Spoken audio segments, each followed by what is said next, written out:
નમસ્કાર મિત્રો, હું ડોક્ટર હર્ષ ભાઈની ડેન્ટલ સર્જન. આપણી સાથે ભાવનગર અને મૂળ રાનપરડાથી એક પેશન્ટ છે જેમની ઉપરની દાઢમાં સડો લાગી ગયો હતો અને અતિશય દુખાવો હતો. આવો જાણે તેમના પાસેથી જ કે હલતી નહોતી અને આપણે ઉપરની દાઢ ખેંચી છે તો કંઈ તકલીફ થઈ કે નહીં, અને આમ બીક લાગતી હતી કે હલતી નથી સાહેબ તો કાઢવામાં કોઈ વાંધો નહીં આવે ને. હવે કેવું લાગે છે તમને? ના સાહેબ, ખૂબ સરસ રીતે તમે મારી દાઢને કાઢી અને મને બીક લાગતી હતી કે મજબૂત છે છતાં સાહેબ કાઢે છે તો કેમ થશે, દુખાવો એટલો સહન થશે. નીચે ગઈ જરાય દુખાવો નથી થયો અને સાહેબ તમારું ખૂબ સરસ કાર્ય લાગ્યું. મેડમ, તમને કેવો લાગ્યો એક્સપિરિયન્સ હોસ્પિટલનો? બહુ સરસ એક્સપિરિયન્સ અને બહુ સરસ. બીજી જગ્યાએ જાય એના કરતાં એકદમ નોર્મલી આમ ટેન્શન કઈ ન લાગે. તમને આમ લાગતું હતું કે સાહેબ નીકળી જશે ને, પણ નીકળી ગઈ. પણ એકદમ ઇઝીલી કાઢી ના જરાય દુખાવો નથી થવા દીધો.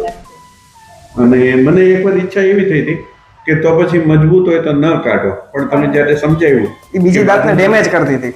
ડેમેજ કરે છે તો કઢાવી નાખી. પણ ઇઝીલી થી સરસ નીકળી ગઈ.